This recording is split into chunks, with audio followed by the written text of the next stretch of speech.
Bob Maloney from MyMMAnews.com. And as usual, when he has a fight or an event coming up, my man Dylan Harnish reaches out to me, and I will be cage side doing commentary coming up on May 22nd in Feasterville, Pennsylvania for Art of War. And Dylan Harnish will be walking to the cage, doing what he loves to do. My man Dylan, first, before we talk about the fights, how you feeling body wise? Mental wise, camp is winding down. It's fight week. What's your emotions telling you, brother? Mental, that's always good. That's never an issue for me. It's just another day, just more people there to watch. My body feels good. I had a couple injuries leading up to it, but they're all healed now and just ready to get in there. Listen, I just saw on social media you taken another trip. It's your second trip. You went out to Team Alpha Male and trained with Uriah Faber. Tell me a little bit about, because that was a surprise to me. Tell me how that came about and, what'd you do while you were in Cali? Yeah, I knew once I line up MMA fights, I want to get out there and I like they put work on me. I don't walk in there and I'm not the best guy. They put work on me. Boxing sparring was real bad. That was like my last day, and it left a terrible impression. Um, Boxing sparring, there was a bunch of pro boxers there. They were piecing me up all day, and I know that's not what's going to happen in my fight. So it kind of, like I said to John Brennan, boost my confidence when I'm out there and I'm hanging with some of the guys, like doing the MMA sparring and all the wrestling and jiu-jitsu rounds and stuff. But just usually twice a days, and then jiu-jitsu classes on the second day, MMA classes taught by Uriah. So it's just constant work out there. It's a constant hustle, getting there, eating, sleeping, and then going back to the gym. And it's just a constant grind out there for that week that I was there. Great. Now, you know, I don't want you to really put more than one fight. I want you to only take one fight at a time here. But and let's just look into the future, into the crystal ball, and let's just say you get through this fight, you're uninjured, you get a victory. What do you think? You think later at the end of this year? You think sometime next year? When do you think you'll be applying for your pro license? So I'm gonna go here, take this fight, try to get in and out as fast as I possibly can. No injuries, hopefully.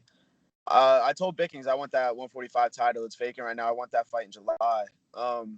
So what I want to do, I want a couple amateur belts on the wall at the gym.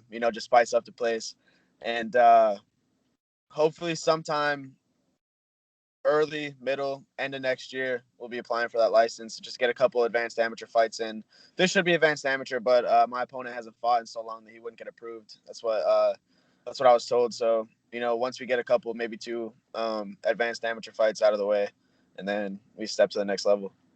Well, is that your final? You said 145. Do you think that's where you're going to end up being most comfortable when all the dust settles, that 145 will be your weight class, or do you see yourself going down even further? I think I could go further. I'm working with Eric Pena, Pena Performance. He's a nutritionist with Anthony Pettis and guys like that. Um, so getting to 140 was never easy. But it's going to get done. We're on track now. It sucks that they switched the weigh-ins to same day. That put a little bit of a you know issue there. But outside of that, I'm going to show up 140, see how that goes. I just know 145 is going to be easy to make. And from this fight until July, I don't have a lot of time to prep my body to get down to 35. So I just told Bickings that 45 title is vacant, and that's what I'm coming for. Great, great, man. Hey, listen, I'm hoping, not that I'm rooting for you, but I'm just hoping you get through, because I know there's a big card coming up on July 31st. I mean, Yeah. you could, be fighting for that title, but like we said, we don't want to, take one fight at a time. Tell me a little bit about George Byers. Do you know anything about the guy you're fighting, and what's he in store for once he comes into the cage with you? It's it's really hard to tell. I'm taking this how I took my last fight for Art of War. I didn't have much knowledge on the guy. I found a fight that he had for I believe Stellar in like 2015 or 2016. I don't think he's fought since then.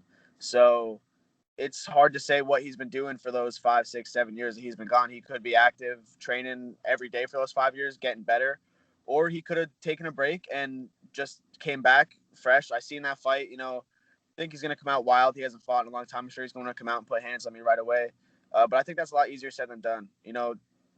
Uh, with the 30-second barrage he's going to come out with, and I tend to frustrate a lot of people that I'm fighting when they can't land clean shots, and I think he's going to leave himself open and coming out like that. I don't think a flat-footed wild fighter is something that matches up well against me.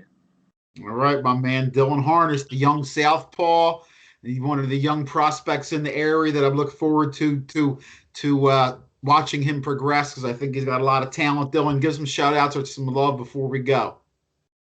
Yeah, same thing I said to John Brennan. We got a lot of people coming back into the gym now, like Zach Vanderslice and Samuel Strasser.